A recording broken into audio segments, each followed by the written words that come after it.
할렐루야. 주의 전에 올라오신 성도 여러분에게 하나님의 은혜와 사랑하심과 축복이 함께 하시기를 주의 이름으로 축원합니다. 할렐루야. 네.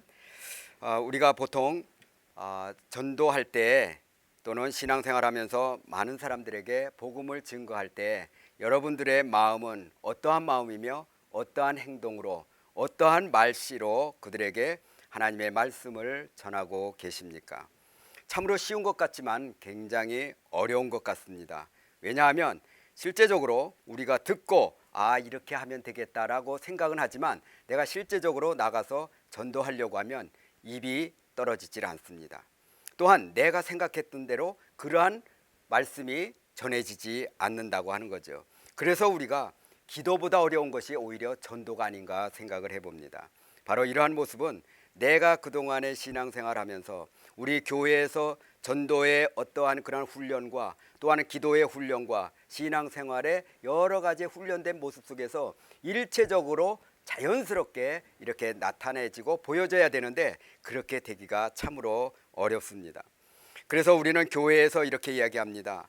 이제 내가 전도한 그 사람이 우리 교회에서 신앙생활할 때 어떤 모습으로 자라가기를 원하는가 이렇게 한번 생각을 해봅니다. 그랬을 때에 저 사람이 내가 전도를 했으니까 아마 우리 교회에 왔을 때 저 사람이 아는 사람은 나뿐이지 않겠습니까? 그러면 나뿐인 나를 보고 신앙생활을 할 것입니다.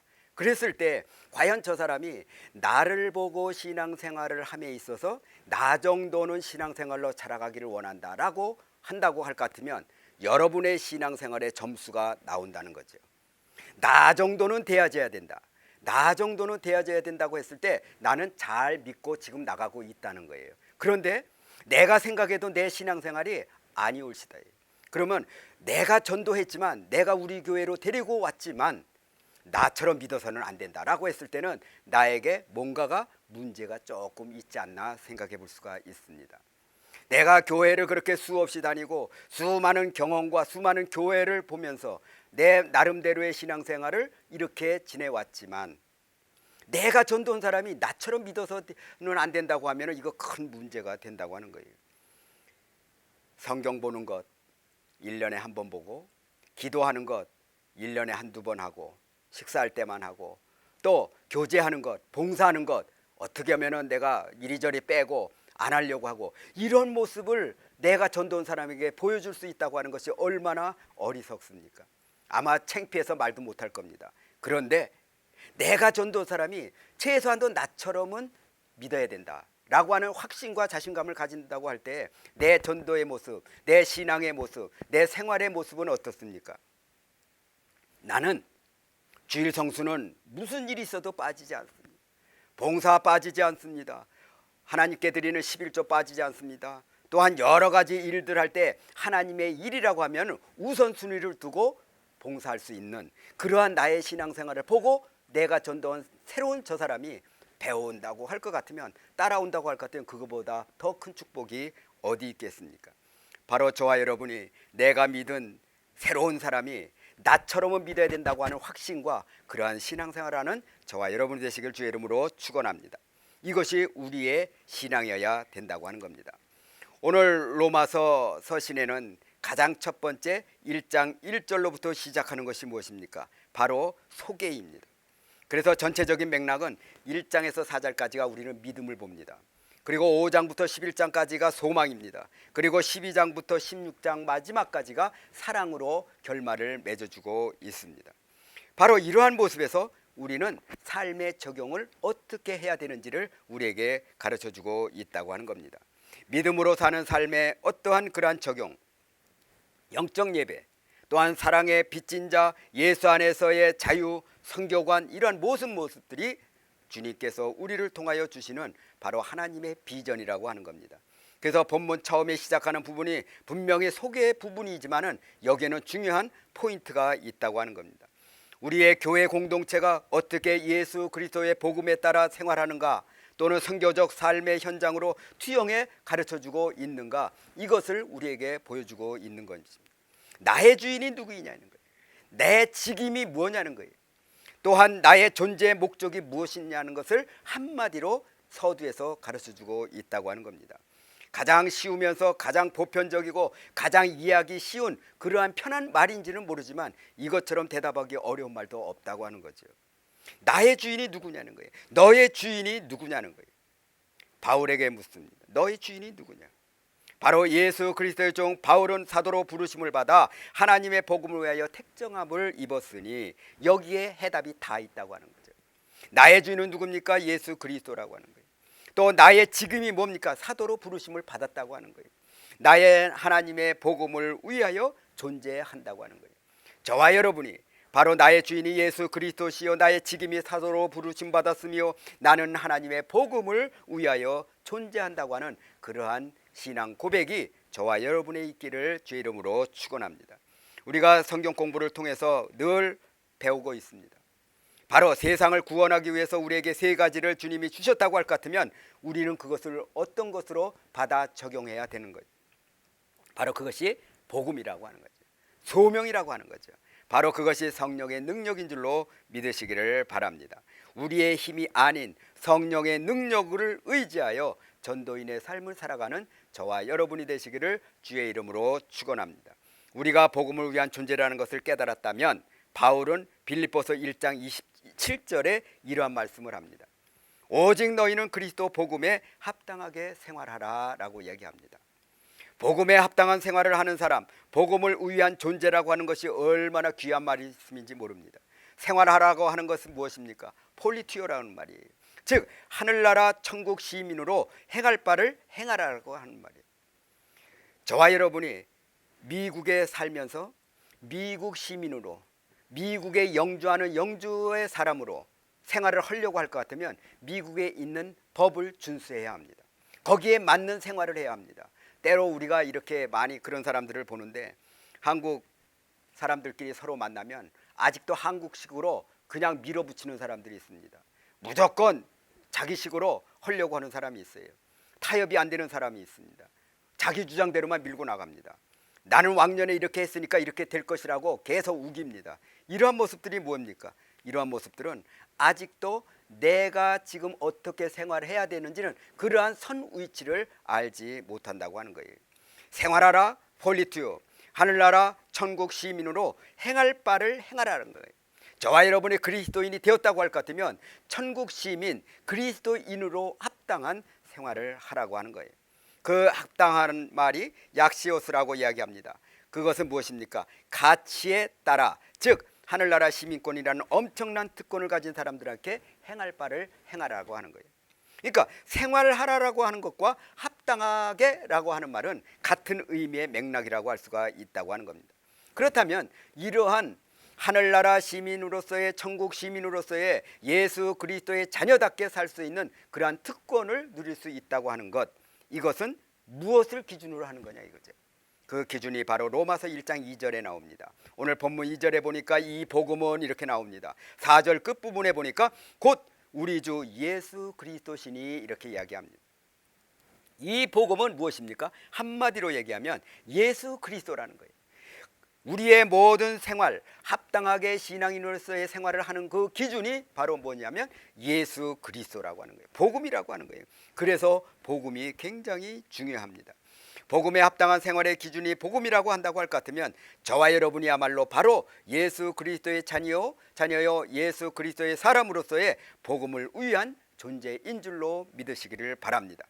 골로새서 1장 6절에 보니까 이 복음이 이미 너희에게 이르매 온 천하에서도 열매를 맺어 자라는도다 이렇게 말씀합니다. 이제 우리는 예수 그리스도의 자녀로서 복음이 우리 생활의 모든 기준이 되어진다고 할 것 같으면 이제 우리는 열매를 맺는 삶으로 나갈 수 있어야 된다고 하는 거예요. 예수 많이 믿고 오랫동안 무슨 큰 일을 하고 심지어 어떤 사람은 이렇게 얘기하지 않습니까? 내가 예전에 교회를 몇 개 세웠는데, 내가 예전에는 교회에서 이러이러한 봉사로 이러이러한 큰 일을 했는데, 이렇게 자랑을 많이 합니다. 그런데 실제적으로 주님 보시기에 열매가 없다고 할 것 같으면 얼마나 불쌍합니까? 씨를 심기는 심었는데 그 씨 심은 그것의 열매를 거둘 수가 없다고 할 것 같으면 얼마나 어리석은 자가 되겠습니까? 또 우리는 많은 일을 통해서 하나님의 말씀대로 신앙생활을 하고 봉사하고 교제하고 많은 일들을 했지만 열매가 없다고 할 것 같으면 그것처럼 어리석은 자가 될 수가 없다. 우리는 어리석은 자가 되어서는 안 된다고 하는 겁니다. 저와 여러분이 바로 복음의 존재라고 할 것 같으면 그 복음을 통하여 예수 그리스도께서 나를 택하여 주시고 또한 나를 통하여 하나님의 놀라운 역사, 하나님의 나라의 지경을 넓혀져 나가는 그러한 가운데에서 바로 우리는 열매를 맺어 나갈 수 있다고 하는 사실을 믿으시기를 바랍니다. 우리가 복음을 이렇게 이야기하지 않습니까? 죄 없으신 예수님께서 나의 죄를 짊어지시고 십자가에 죽으셨다가 4일 만에 부활하신 그 예수님을 믿는 자는 영원히 멸망치 않고 영생을 얻는다는 그 사실을 우리는 복음으로 증거하고 있다고 할 것 같으면 바로 그 복음이 나의 생활에 적용되어져서 그 적용되어진 그 삶의 모든 모습들이 모든 사람들에게 보여줘야 되는 거예요. 이게 예수 그리스도의 향기를 나타내는 거예요. 그냥 우리는 뭐 봉사 잘하고 우리는 그냥 어떠한 일들을 훌륭하게 해내고 선교지에 갔다 와서 어떤 뭐 큰 뭔가를 이뤄냈다고 하는 그런 것들이 예수 그리스도의 향기를 나타내는 것이 아니라고 하는 거예요. 바로 복음이 내 안에서 예수 그리스도의 놀라운 능력으로 말미암아 성령의 충만함으로 말미암아 그것들이 저절로 보여질 때 나타나질 때 그게 바로 예수 그리스도의 향기인 줄로 믿으시기를 바랍니다. 이제 복음이 내 안에 합당한 생활로 자리 잡아 그것을 준행하며 나아갈 때에 우리는 어떠한 모습으로 이제는 살아야 됩니까? 이제는 증인의 삶이요 전도인의 삶이 되고자 한다고 할 것 같으면 바로 내 마음을 활짝 열고 그러한 복음의 기쁜 소식을 우리는 받아줄 수 있어야 된다고 하는 거예요. 로마서 12장 2절에 이런 말씀이 있습니다. 너희는 이 세대를 본받지 말고 오직 마음을 새롭게 하여 변화를 받아 하나님의 선하시고 기뻐하시고 온전한 뜻이 무엇인지를 분별하도록 하라, 이렇게 말씀합니다. 이제 내 안에 복음으로 말미암아 내 삶의 모든 전체가 바뀌어져서 새롭게 되어졌다고 할 것 같으면 이제 우리가 하는 것이 무엇입니까? 하나님 그리스도의 온전한 뜻이 무엇인지를 분별할 수 있어야 된다고 하는 거예요. 저는 참으로 얼마 전에 안타까운 그러한 모습을 경험했습니다.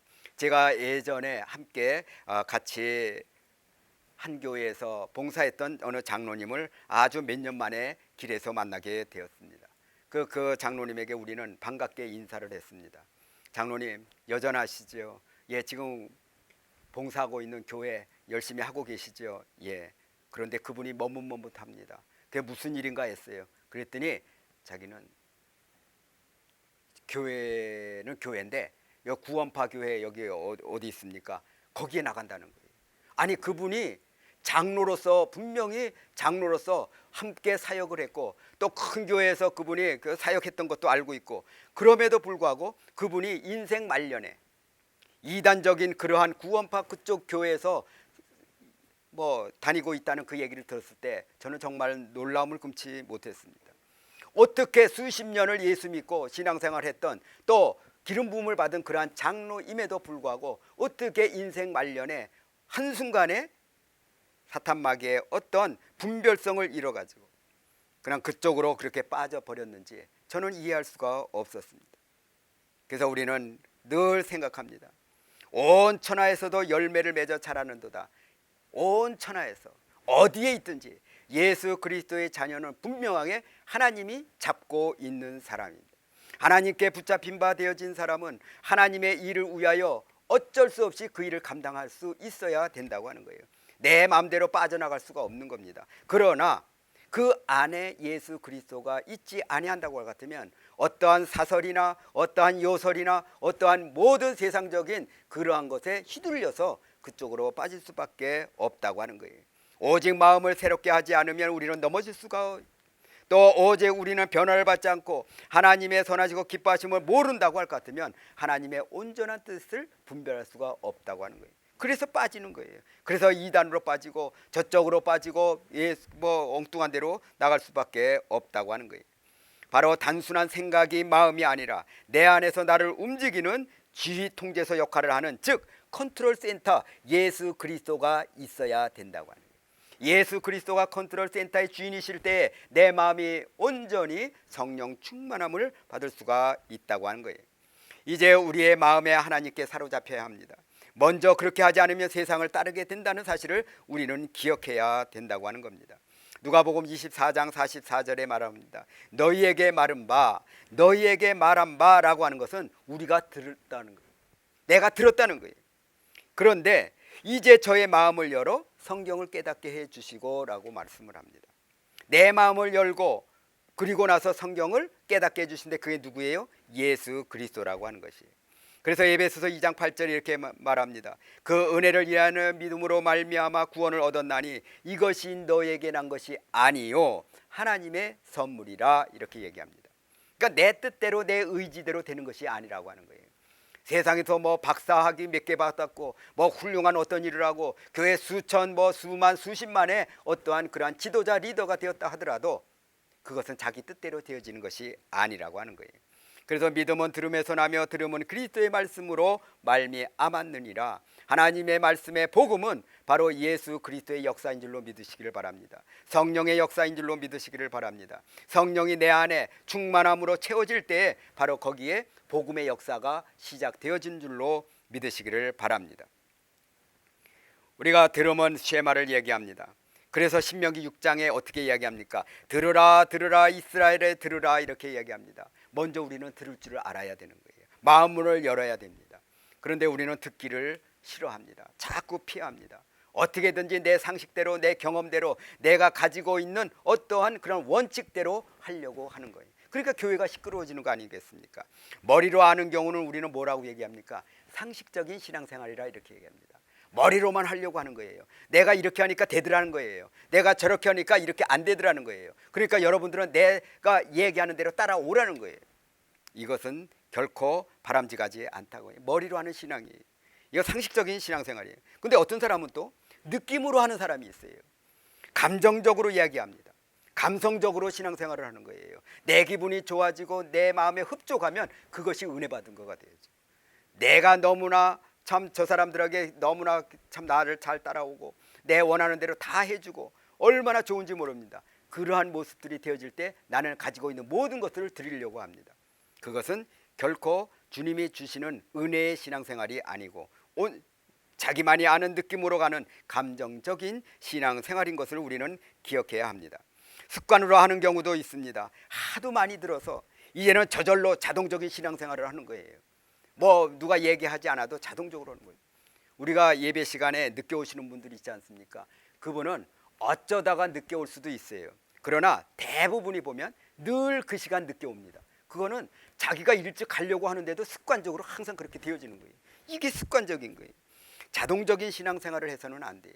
하나님의 복음의 말씀은 하나님의 원칙과 하나님의 정해진 규칙과 룰이 있기 때문이라고 하는 거예요. 거기에 따라 순종할 때 하나님의 역사가 나타나는 거예요. 그게 바로 바른 믿음 생활이라고 하는 거예요. 우리는 또 이러한 모습을 볼 때 한마디로 얘기하면 우리의 신앙생활을 어떻게 해야 됩니까? 경험으로 해야 됩니까? 감정적으로 해야 됩니까? 느낌으로 해야 됩니까? 아니면 습관적으로 해야 됩니까? 아니요, 그렇지 않습니다. 하나님의 주시는 성령의 놀라운 역사, 거기에 바로 체험이 있어야 된다고 하는 거예요. 체험이 없으면 바로 이러한 모습에서 멀어질 수밖에 없다고 하는 겁니다. 복음을 실제적인 삶에서 체험하며 또한 열어가는 저와 여러분의 신앙생활이 되어지기를 주의 이름으로 축원합니다. 강단을 통해서 선포되어지는 말씀을 들을 때마다 내게 주시는 말씀으로 깨달아 은혜가 되어져야 돼요. 또 회개가 되어져야 돼요. 헌신이 되어져야 돼요. 결단이 되어져야 된다고 하는 겁니다. 이제 우리가 귀로 듣고 머리에서 또는 끝나고 또 말씀이 주님의 말씀으로 들려지지 않을 때 바로 내 마음에 시험이 들고 내 마음이 닫혀져 있는 거예요. 내 안에 예수 그리스도가 떠나져 나가 있다고 하는 거예요. 그러한 모습을 우리가 깨달아야 된다는 거예요. 이러한 모습이 깨달아질 때 과연 내가 하나님의 말씀에 아름다운 순종의 그러한 성도가 되어지느냐, 아니면 불순종으로 말미암아 문제의 그러한 주인공이 되어지느냐, 그런 것은 아주 간단한 거예요. 불쌍한 인생이 되어진다는 것이 무엇입니까? 바로 우리 인생에 있어서 트러블 메이커가 되어진다는 거예요. 그것처럼 어리석은 일이 없을 것입니다. 우리는 모든 사람이 하나님이 우리에게 가르쳐 주듯이 화목하는 신앙생활을 해야 된다고 하는 겁니다. 은혜스러운 이야기는 우리가 들을 때마다 바로 내 것이 되어지고 그것이 바로 체험이 되어져야 된다고 하는 겁니다. 디모데후서 4장 3절에 때가 이르리니 사람이 바른 교훈을 받지 아니한다고 합니다. 귀가 가려워서 자기의 사욕을 쫓아 스승을 많이 둔다고 합니다. 저와 여러분, 혹여나 우리의 삶에 있어서 자기의 귀가 가려운 사람은 없습니까? 귀가 가려운 사람은 뭐라고 그랬어요? 자기의 사욕을 쫓아 스승을 많이 둔다고 했습니다. 여기도 귀가 쫑고 저기도 귀가 쫑고 저기 온갖 세상 사람들의 이야기를 다 듣는 겁니다. 그리고 그것이 무엇으로 나타납니까? 사욕으로 나타난다는 거예요. 어지러움으로 나타난다는 거예요. 그것이 욕심으로 나타날 수밖에 없다는 거예요. 그래서 디모데후서 4장 4절에 이어서 뭐라고 합니까? 그 귀를 진리에서 돌이켜 허탄한 이야기를 쫓으니라 이야기합니다. 쓸데없는 얘기한다는 거예요. 우리 성도들이 만나면 무슨 이야기합니까? 지난주에 은혜스러운 말씀을 토대로 해서 그것에 대해서 이야기를 나눕니까? 안 그래요. 세상 돌아가는 이야기하지 않습니까? 또 누가 어떻게 했다고, 또 저가 어떻게 했다고, 이러한 이야기로 우리는 시간을 때우지 않습니까?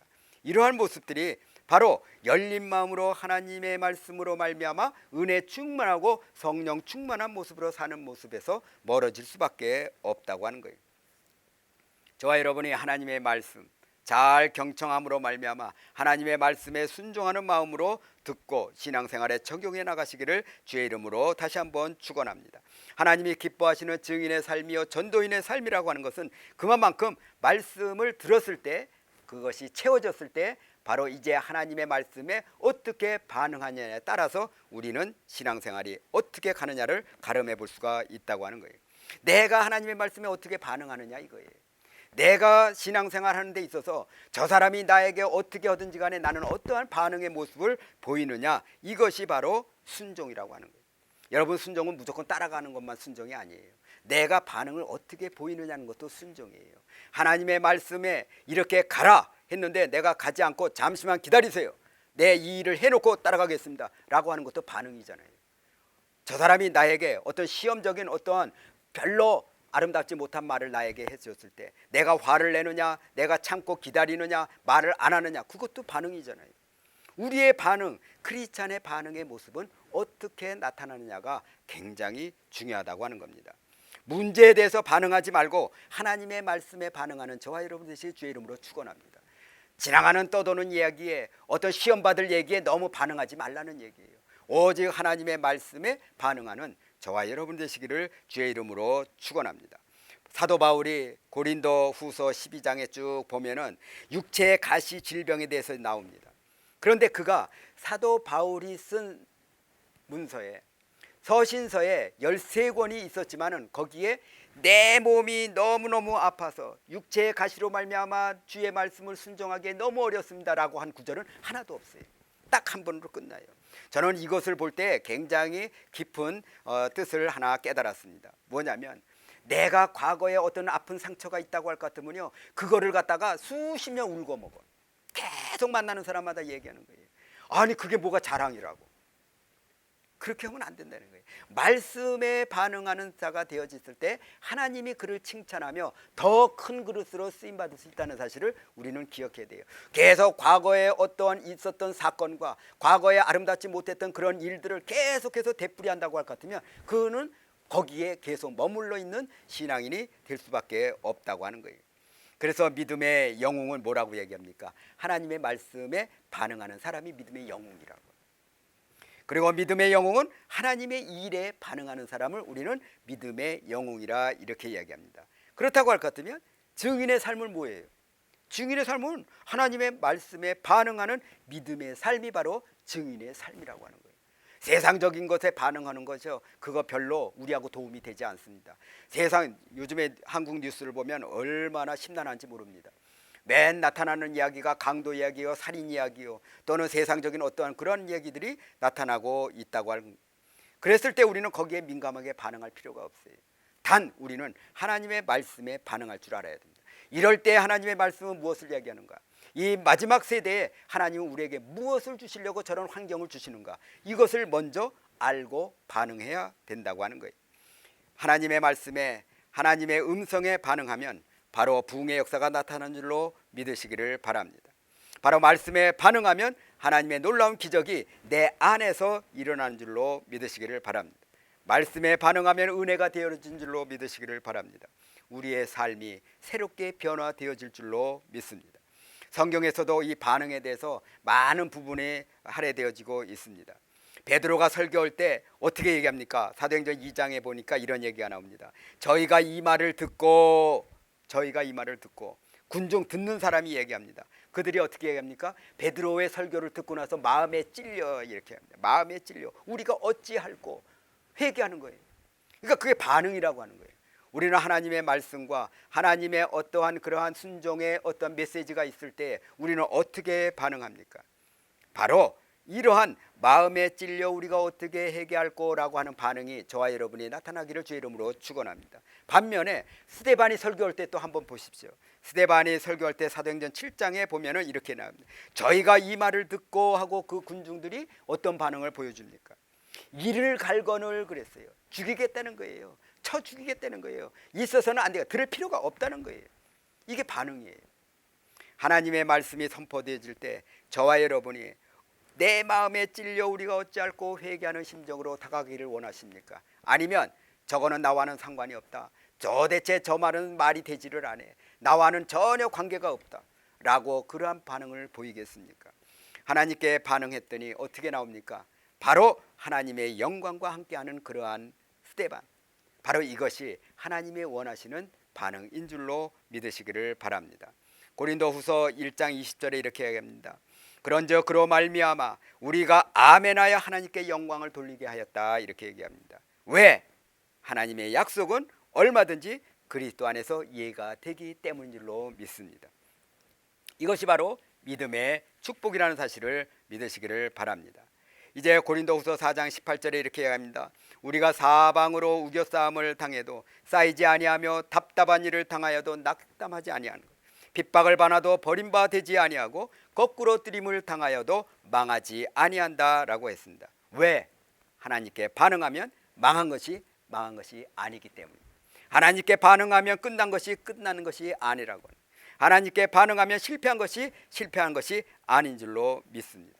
에베소 6장 19절에 나를 위하여 구할 것은 내게 말씀을 주사 나로 입을 벌려 복음의 비밀을 담대히 떨게 하라. 담대히 알리게 하라. 자, 바로 이것이 복음에 합당한 생활인 줄로 믿음. 복음을 증거하기에 부족함이 없는 저와 여러분, 칭찬받는 하나님의 사람이 되시기를 주의 이름으로 축원합니다. 아멘. 함께 기도합니다.